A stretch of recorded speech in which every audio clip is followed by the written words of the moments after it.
Bible की शान। Bible कायनात को अपने कलाम से बनाने और कलाम ही की कुदरत से संभालने वाले जिंदा खुदा का जिंदा कलाम है, जिसे उसने अपने हर नाम से ज्यादा अजमत दी है।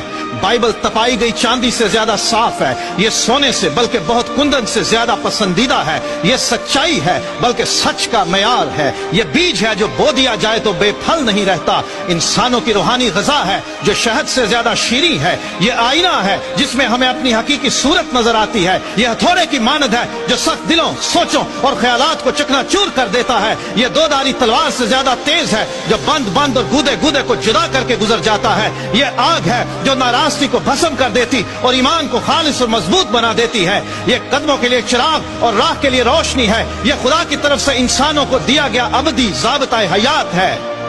बाइबल का हर एक सहीफा खुदा के इल्हाम से है, जो तालीम और इल्जाम और इस्लाह और रास्तबाजी में तरबियत पाने के लिए मुफीद है। बाइबल की किसी बात की तावील किसी के जाती इख्तियार पर मौकूफ नहीं और ना ही कोई बात किसी इंसान की ख्वाहिश